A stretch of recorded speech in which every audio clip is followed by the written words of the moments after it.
All right. Today I have Paula Scatoloni on the Therapy Wise podcast. Welcome, Paula. Thank you so much. I'm so pleased to be here. Thanks for Yeah. having me. Yeah, I can't wait for this interview. We were just chatting that we have a lot of things in common, and so I feel that the listeners are really going to enjoy everything that you have to share. So, I would love to hear about how your trajectory of your career has progressed because you and I were both on sort of non-traditional timelines, I would say.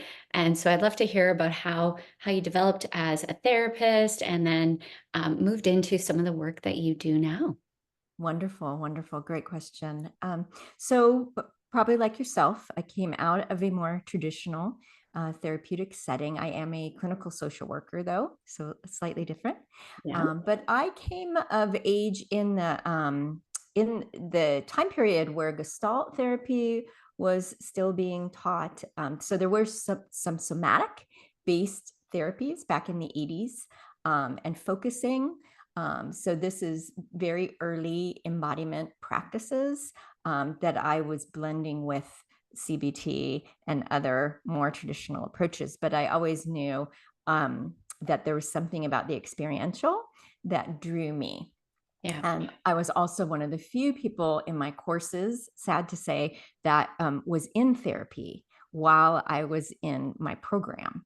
That Um, is sad. that That's used something to, that I think now there's a lot more awareness around that and yes. a lot of encouragement to do that. But yeah, back in the day, it wasn't necessarily encouraged as much. No, no.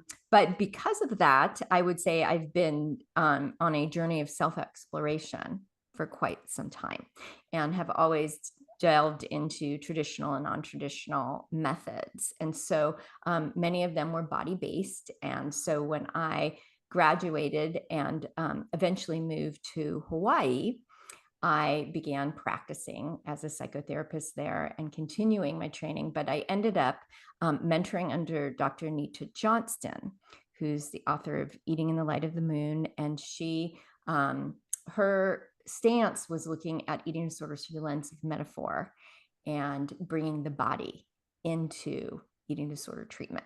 Mm. So I have a 30-year history as an eating disorder therapist, primarily with women's issues, but of course, trauma was embedded in that process for many of my clients.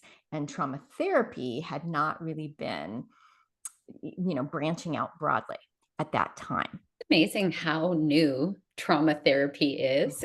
know. Really in the 80s, there was hardly any in-depth, good quality trauma work being taught or being done. I agree. Yeah. It's relatively new.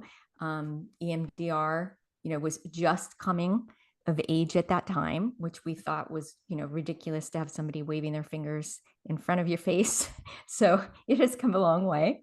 Um, so I came in through the lens of embodiment through eating disorders, I would say. Mm. And it wasn't until I left Hawaii and moved to North Carolina.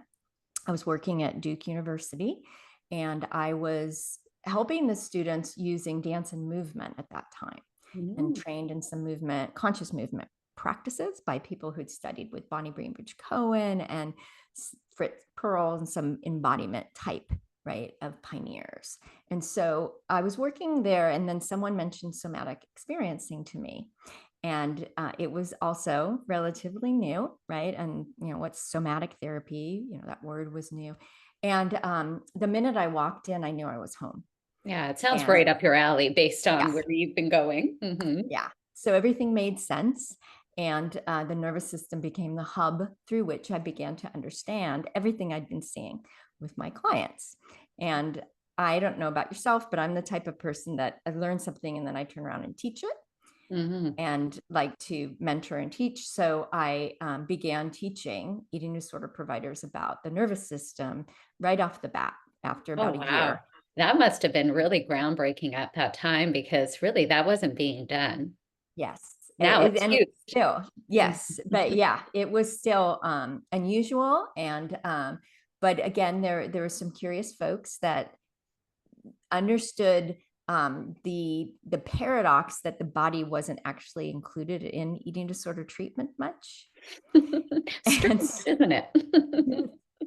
so that was the beginning, and there were several renditions of a training, and eventually ended up developing the Embodied Recovery Institute with Rachel Lewis, who's a sensorimotor trained therapist, sensorimotor psychotherapy. And so we combined somatic experiencing with sensorimotor psychotherapy and birthed this model for treating eating disorders. And so she still owns that company, and since then I've branched out and using more so sound.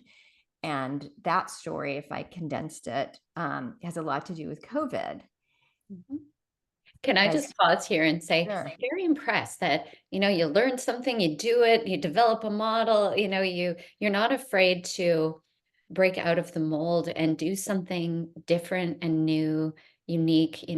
Probably there were a lot of skeptics that might have looked at your work, especially back in those days, and you might have been, facing some criticism and I may be wrong. I don't know if that's true or not. So I'm very impressed that you were up to all of that and that you just went for it. Well, there was some trepidation. Doing it with a partner certainly helped, Right. right? But I am in the middle of, I live between Duke University and UNC, which are two very research heavy institutions. Yeah. And so it was curious. But again, I think those that are drawn to embodiment, the therapists who are, already yoga instructors, or those who knew the recidivism rates were ridiculous with, this population. And so they were looking for something different. Yeah. So they began to come, and we developed a slow following, and has evolved into something that now is more well known. Wow. So, So so sound yes, healing and COVID. sound healing and Yeah. COVID. So, like many providers, during COVID, we were unable to touch, and I had branched out beyond somatic experiencing. When you finish their program, which is 7 to 10 years, you end up also starting to explore touch work. And so I was already using touch to work with developmental trauma, working with the memory patterning that's in the body from 0 to 3, which is just body memory. Yeah. And so I was using Dr. Stephen Porges' sound program at that time and combining it with the touch work. So I had a sense that there was something being restructured with the early attachment system through his program, because Is it the it's safe and sound the protocol? safe and sound protocol. Yes. Okay. So it is designed as a neurological exercise to support the repatterning and to bring the body out of states of fight and flight into more parasympathetic states. And how I view it through the lens of attachment is that many of my clients with early developmental trauma do not have a foundational window of tolerance to begin with, because it was never developed in the first place. And so his program and the touch work were simulating and working together to support a new pattern to develop in the psyche and the body. So that foundational regulation was established. I love that. So unique. Also, I just have a question for you about that. You live in the United States. I'm in Canada. Um, you're known in the US as being a fairly litigious country, and so to include touch in your therapy work can be a little bit of a risky thing. I'm curious about how you navigated that aspect with your licensing. For myself, because I'm a therapist, I ended up getting insurance coverage in 2 different domains. And I also, because I can speak through the nervous system and the intention of the touch, was able to navigate the purpose, the intention, the outcome So as long as I could document it Mhm. in a very, predictable way, Yes. I was able to use it. I myself was not on insurance panels, so Mm. didn't have as many stringent requirements as one who is accepting insurance from insurance panels. So I had a little bit more flexibility there. Yeah, thank you for Um, answering that because I think a lot of psychologists here, a lot of us are registered as psychologists here in Canada, but other therapists have anxiety about that, that they want to do things that are a little bit outside of the box, but they worry about the legalities and licensing and all of that. So thank you for answering that. Yes. And I think as long as we can continue to speak from our understanding of human development and the science to help break things down and make sense, then we can support a broader perspective of what might be helpful for a client. Yes, I So agree. being able to bridge those. Mhm. Um, so there are certain somatic experiencing faculty members who are exceptional at that language. And so those are the people I studied under that mentored me at that time. Yes. I think So you and I both know, okay, there's science, there's a reasoning behind it. And I think a lot of therapists know that, yet still have anxiety. So, yeah, I just love discussing that. I know you do mentorship for therapists as well. And so just showing therapists that we can go outside of the traditional talk therapy and stay within our licensing requirements. I think that's always good for people to hear. yeah, I agree. I agree. Yeah, Um, so you're talking about the safe and sound protocol and sound healing.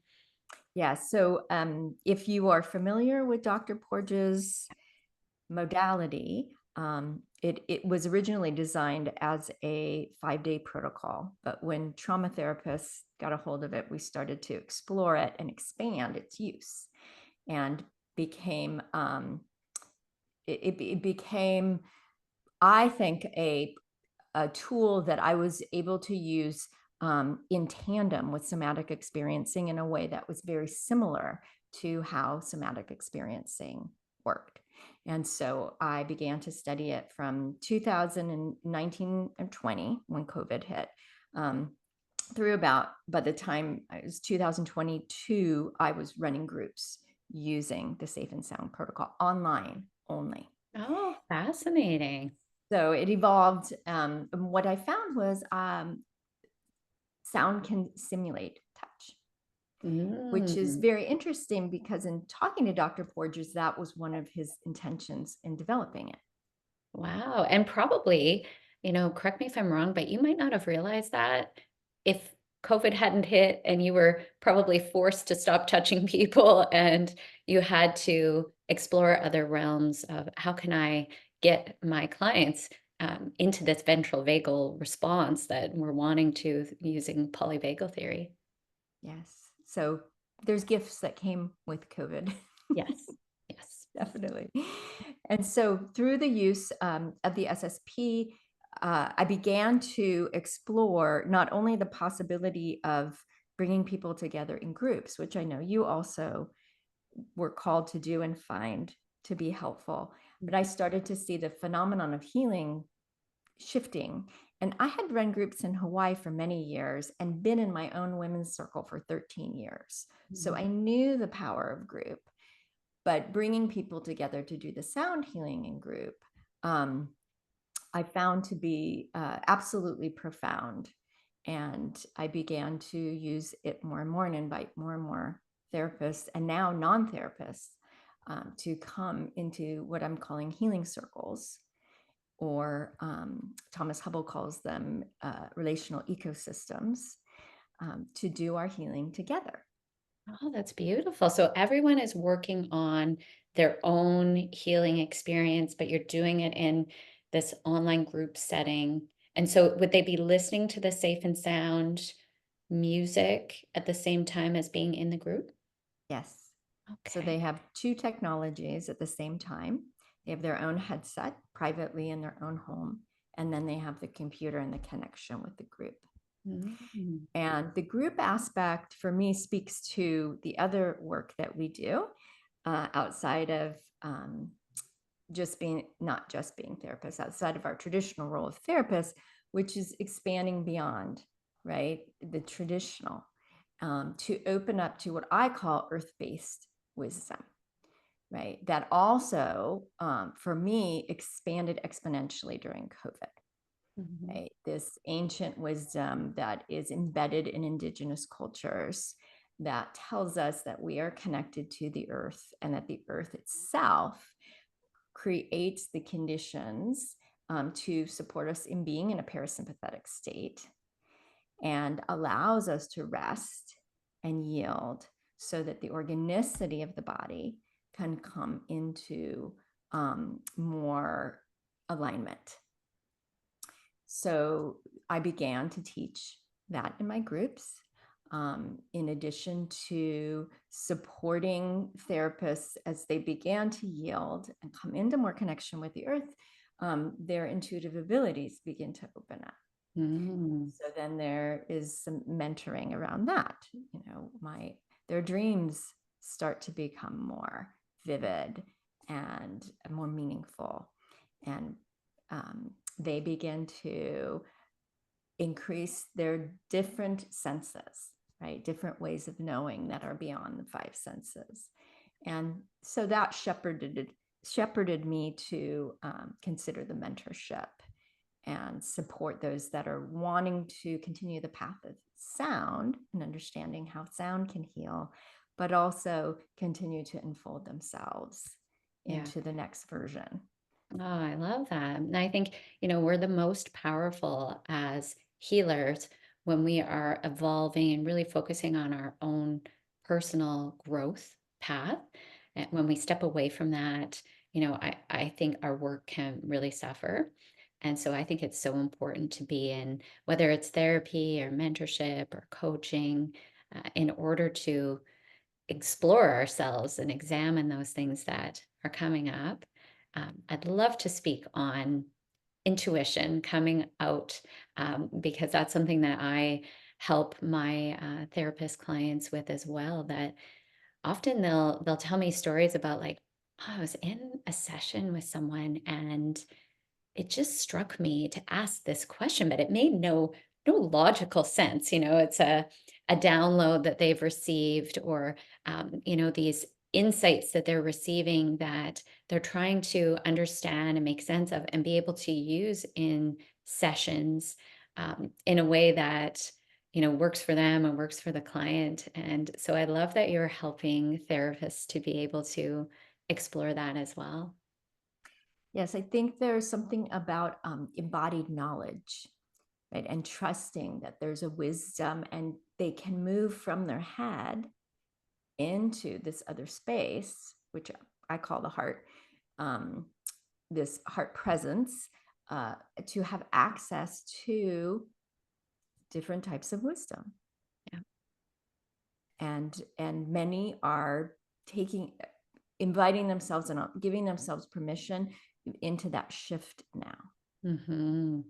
I agree. I see that shift happening, and being around for many years now, it was so uh, taboo, even, 10 years ago, to even talking about meditation and yoga were kind of like a little bit out there for a lot of people. And now I can see this shift happening where, when you speak about some of these things, people are very aware of these concepts and just thirsty for it. Would you agree? I agree. I think we see more and more therapists as well wanting to go to trainings that are retreat style, where Mhm. they can deepen into themselves rather than just getting information. Yeah. Because there's an understanding of, oh, it's actually about me and how I show up and my presence and embodiment, Mhm. not just clinging to a modality or the intellectual knowledge. Yeah, and the Right? So there's a protocol, I think it used to be all exactly. about, CBT-based protocols that you just, wrote, responded, and now, there's so much more, depth that can be explored. And I think it's just such a beautiful shift happening. Yes. It feels like a paradigm shift to me. Mhm. Yes. Yes. Yes. Yes, that's why I named my signature methodology the mastery paradigm, because I really felt that there was a shift happening. And I think you and I are tapping into the same shift. I Yeah. So I agree. would love to hear you speak on the masculine and feminine energetics and some of the shifts happening in this realm in the world today, and how that informs some of the awakening that is happening in the world. Sure. Well, I think our original, or where we've just stepped into, is part of that discussion, because when we think about intuition, our sense of our ability to sense, our ability to track emotions, embodiment itself, right? Those are archetypally feminine attributes, right? Not gender related, but the feminine archetype. And when we think of the logic and reasoning and protocols, right? Those are characteristic of masculine attributes. And so whether we're talking about this in the field of therapy or we're just talking more broadly, we're seeing with the awakening an awakening, a coming out of a sense, what I call dissociation from the feminine, Mhm. right? Where these gifts are housed. And I track it, because I'm somatic, track it in the left side of the body. So there's a coming out of freeze in the left side of the body. And then there's a dismantling of the right side of the body. Mhm. And so whichever modality we are using that allows us to enter into the body, be it psychedelics, be it somatic therapy, be it internal family systems, mindfulness, any modality that's taking us in that direction is going to support this process of awakening to that. And so it's happening in the therapy world, it's happening more broadly. And within that as well, if we come back to our conversation about groups, collaboration, connection, community, interdependence, right? Interconnectivity are feminine archetypal attributes, right? So we can start to track there what's happening, right? Where people are craving groups, craving connection, starting to think more collaboratively, moving out of our sense of separation and the tendency in our Western world to feel like we have to do everything ourselves by ourselves, right? And Yeah. so that's the broader that I'm tracking, and then it can get very macro as well, because how I work with those attributes is my understanding of personality traits, and what in sensorimotor psychotherapy we would call strategies that help us to meet our attachment needs in the world when things are not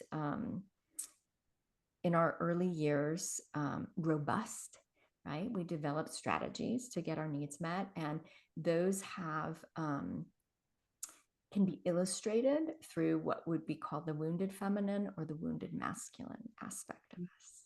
Yeah. And so part of the deconstruction when I'm working with providers or people is to start to think about the ways in which they hold those attributes, and what does it mean to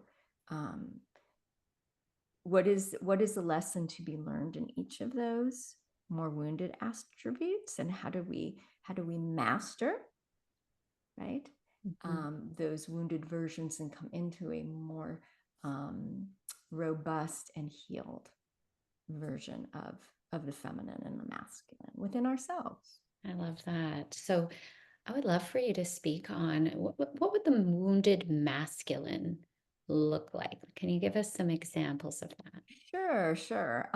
I will also use myself as an example. Okay. So the tendency to overdo, overwork, the drive, right? Perfectionism, are all attributes of the wounded masculine. It's putting the service of doing over the service of being, Right. right? And so I myself was part of that collective archetype for Same. many, many years. And so, and then, there's more challenging aspects of that archetype as well, which might be um, the idea of, self-reliance and not being able to accept help from others, or a dismissal of emotions over logic, right? The tendency to only believe that something is real if we can see it, Mhm. right? And negating some of the other wisdom. And then on the feminine side, we might have the wounds showing up as learned helplessness, or this sense of victimization and powerlessness to be able to change our predicament, Right. right? So it's a very disempowered state. So tell me about, so when these are more in their healed dynamics, in the healed feminine and masculine archetypes, what would that look like in, let's say, in a single person with both of those archetypes functioning well? What would that look like? Functioning well. So we're bouncing back and forth, and when we come into a sense of unity, we would have number one, a sense of groundedness and safety in the body and in ourselves. And so this ability to manifest from a place of safety, to manifest in our career, to manifest financially. And so we wouldn't have, in the wounded feminine, there's an undercurrent of vibration of fear that Right. runs through that.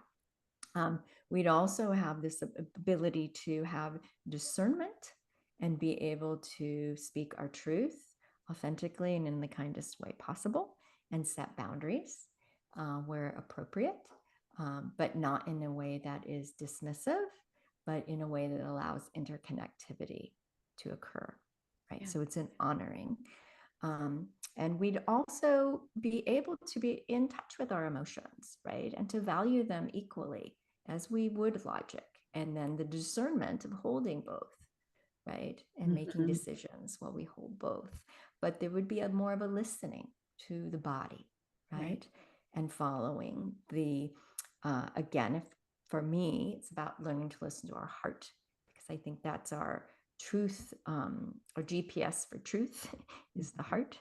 Yeah. And so if we can come from the head into the heart, and have those working together, that would be indicative of more balance within those archetypes. Mhm.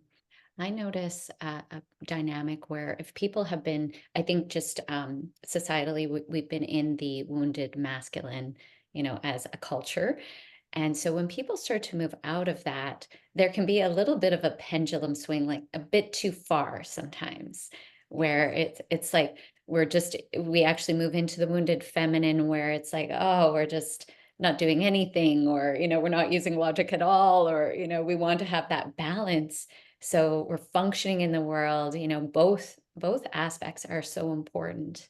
And I think often it ends up kind of balancing itself out, particularly with a bit of information and effort on the part of the person. I agree. I also think we have to be careful of polarizing either direction, as one is better than the other, Mhm. so that we can help people see the value, right, in Yes. both, and that we don't want to dismiss, even though we might have wounding from the wounded masculine, right? We still have to consider how we hold the masculine imprint within ourselves. And so we can't project everything outside of ourselves in this process as well. We have to really Yes. unpack and look at how we hold these dynamics within ourselves. Right. Yeah. I think when I think of masculine, I think of, we need some structure. Let's say if you're running your own company, you need some systems and processes and a way of managing your money. Or, if you're a therapist, what's my protocol for booking a client? And if you don't have that structure in place, your feminine can get very wobbly I and take agree. over. I agree. Yes. And not very productive. Yes. So you Yes. spoke about, well, you mentioned very briefly psychedelics, and I think that there has been quite a move toward healing in the realm of psychedelics. And I'm curious about your thought on, some of these modalities that you use. So, for example, sound healing and how it might have kind of similar effects, without the substance, obviously, to maybe a psychedelic experience. Yes. I like to talk about that as I'm continuing to learn about it myself. And the latest way that I've been talking and thinking about it is this idea of states of consciousness, and that psychedelics and somatic therapy offer us an opportunity to drop in the body to explore states of consciousness, right? And to enter into deep parasympathetic states. And sound can do the same when the intention is set and the container is set. And depending on what kind of sound you use and how you use it, can drop us into states. And for myself, in my sound journeys, I've seen with adding this dimension of the earth and really setting the intention for healing, we can travel through states of consciousness and essentially do something very similar to internal family systems, where we are meeting our parts, our younger parts, and interacting with them and witnessing their story and using some of the tools from IFS to engage and support healing and integrating those parts back into ourselves. So it can be just as effective and fascinating to do a sound journey in this way. And you do not throw up in a bucket or have any Yes. of the things that might happen with psychedelics. Yes. Yeah, definitely there are some potential downsides to psychedelic work. So, yeah, sound healing sounds, um, definitely like it's using some of these very natural processes that are set up in our nervous systems.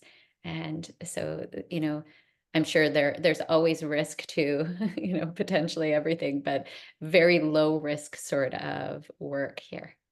Yes, Yeah. yes. And with the sound, you can pause and titrate it. And with psychedelics, once we take the substance, there's no pausing, right? So Mhm. there's some options, I think, for those that are not quite ready to sign up for that. And honestly, I'm starting to also see people who are combining. They might come and do my sound journey, then they might go try psychedelics. And so it's a very interesting renaissance Mhm. that's happening across the board that I'm watching. Mm. Do you notice, so you've moved around, the country and lived in different places. Do you feel a different energy to the different places where you've lived?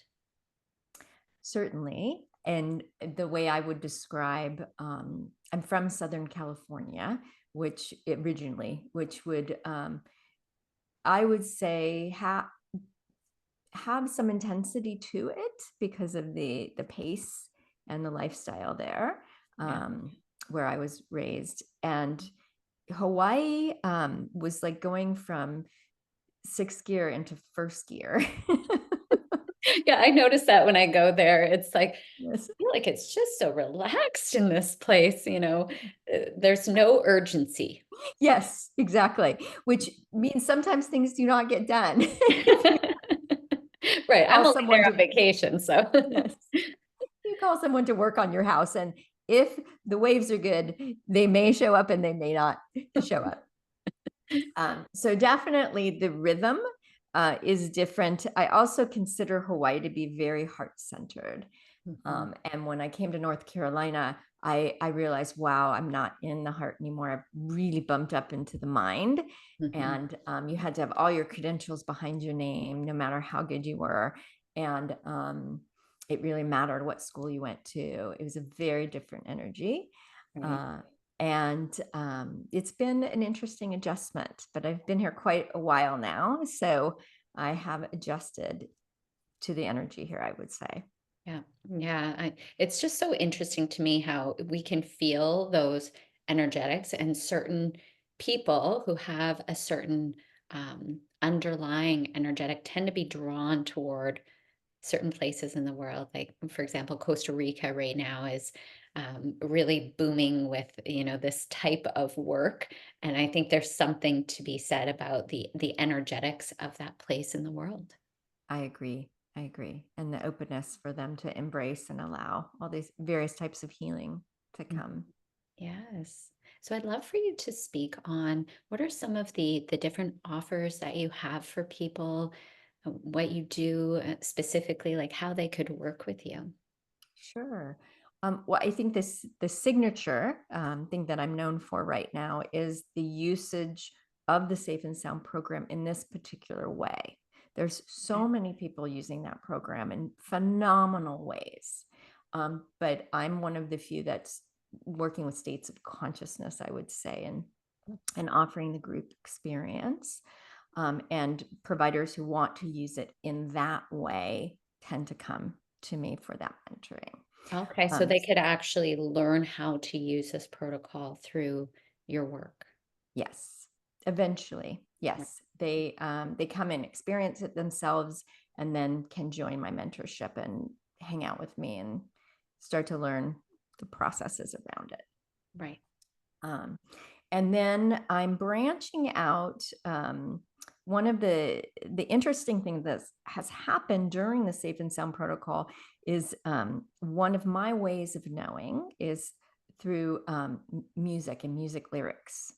So I listen to music while I'm sitting across from people that are listening to the SSP, and the music will inform me of what is being processed in the collective field. Oh, fascinating. So it's your clairaudient gift is Mhm. coming Yes. through while you're doing the protocol. And it's interesting to me that that's happening in a group setting. I can see how that would happen really powerfully individually, but like in the group, that's really, really interesting. Yes. And my understanding with some of the other sound healing that I'm trained in biofield tuning with Eileen McCusick, is the group becomes a collective Mhm. body. And so I'm just reading the collective body. And so after charting the songs for a couple years, I decided to put together a group based on the songs. And the Oh. songs hold our collective narrative, right? They tell the story, and these particular songs tell the story of the loss of the feminine, and the relationship between the masculine and the feminine. And Mm. so there's some teaching about that that's woven into the course, but it's a little bit less clinical than the first course. So it will draw people that love music and might think about music therapy as an option for themselves, but also might be interested in the collective healing Oh, and interesting. Can you how tell the me whole thing what would be one song that is part of that? that comes through. So there's a lot of Beatles that come through, but one of the Beatles songs is Yesterday. And so it speaks about the loss of the feminine and the sense of this aspect of ourselves that we are disconnected from. Right. And so I have people journal about that as part of the class. There's also some Eagles. I'm not sure. It's usually 1970s and 80s rock, which I'm like a jukebox, so the songs just come through. And so there's Eagles music about "Take It to the Limit," which for me speaks about the expansion of the heart and how we can come more into our heart to expand our capacity to live our life from that place. So it's been an interesting journey, and there's about 15, 20 songs that cycle through, and folks will listen to those and then have a sound bath with the songs and some healing with the songs playing. Oh, wow. That's so unique. I love that. It's different, and so we'll see how it goes. And then I have a mentorship, which is for a small group of providers who'd like to begin the journey of expanding into sound, or more of their intuitive gifts that are coming through. I'm also a Reiki master teacher, so there may be another level where they decide to embark in that. So it's the providers that are aware that there's another level of healing that they are ready to offer, and they're called to, and they will join that mentorship when they're ready. Beautiful. And then I have some additional unique things that are coming down the line. Dr. Porges has new music that I'm beta testing. And Oh, so I have some groups I'm combining with yoga to beta test this music that is aimed at the dorsal vagal system as opposed to the ventral vagal yeah. system. So he describes the Safe Sound protocol as being simulating a mother's coo, and this new music simulates being rocked. Mm, interesting. So to move you out of the dorsal Mhm. state. Mm, I Yes, think that is in my opinion, the harder state to move yes, out of. Um, yes, yeah, so oh, that's fascinating. yes. So we have some interesting, yeah, things coming with that in the future. And I also have a village that I've created for those that are involved if they want to get together for monthly gatherings and sound baths, and developing community for people that would like to engage with others that are on parallel paths. And Mhm. they're looking for that sense of community, because some of this is quite unusual Yeah. that we speak about. It's It's not. right up my alley, but I know it's not for everyone, and so Yeah. it can be a bit isolating for some people who are interested in this sort of thing, and, if you live in an area where everyone's talking about, evidence-based protocols, although a lot of this is evidence-based, um, you might feel a bit, that you need a group of people that are similarly minded. Yes. And that can hold the science and the ancient wisdom at the same time. Yes, yes, I talk about that all the time. So, yeah, I feel like we're very aligned in so much of what we do. I do nothing related to sound, and I'm not a music person, so this is all very fascinating to me. I think it's just so unique and interesting, and obviously very effective. I've had a pleasure to bring this to the world, and I'm excited to meet people that are interested and want to experience it themselves, or become practitioners and share it with the world. Yeah. So if people are not in your area, this is offered online, so it's accessible wherever they live in the world. It is. I have a growing international following, and people are also being able to connect with each other across, these timelines and different parts of the world is another gift, I think, to this COVID, um, Mhm. and being able to bring our programs online. Yes, the comfort with Zoom is really helping with all of this because before it really was done mostly in person and people were reluctant to engage as much online. And now there's a comfort level that I don't know if we would have gotten to without COVID. I agree. I Mhm. agree. Great. Well, I have all of the links for anyone who's interested when they are listening to this episode. They'll be in the show notes below the episode, so they'll be able to connect with you. It's been an absolute pleasure having you here, Paula. Thank you so much. I have enjoyed it as well. It was lovely meeting you.